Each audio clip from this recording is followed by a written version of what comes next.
Hai, Assalamualaikum. Saya Nuri Nani. Hari ini kita akan main Roblox. Tak pastilah nak sebut apa, Robux ke Roblox ke. Okay, kita main je lah kan guys.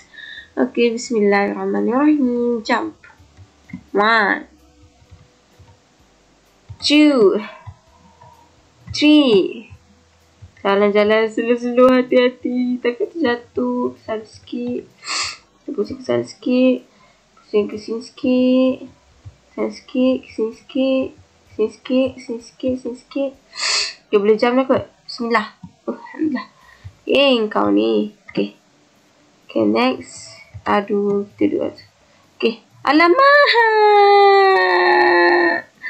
Astaghfirullahaladzim. Okay guys, okay. Ada lubang ni, maaf ya, saya tak perasan kat sini. Bismillah. Allahu Akbar, jangan. Okay, maybe kita kena try belah kiri sikit. Okay. Sebabnya ada warna merah.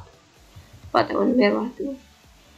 Ada lubang ke? Ada lubang. Yes guys, dia ada lubang kat sini. Sana. Silap pula. Sana sikit. Sini sikit. Kita sana sikit, jump. Bismillah. Alhamdulillah. Kedua kali guys, dua kali. Kita test lagi sekali. Semua buat hari ni. Okay, kita ke sini sikit. Okay, tepi sikit. Okay, ke sana sikit, sini sikit. Okay, nak jump. Bismillah. Dia kena laju guys. Betul guys. 2 kali tak boleh. 3 kali tak boleh, maksudnya dia kena laju. Ya. Bismillahirrahmanirrahim. Kita try terus.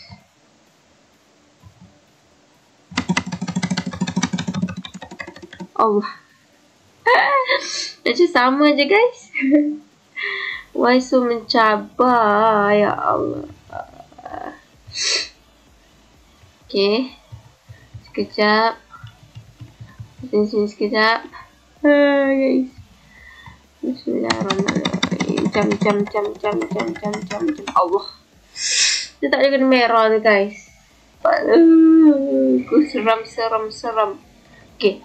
Kita try straight dan kita lompat. Bismillah. Aim.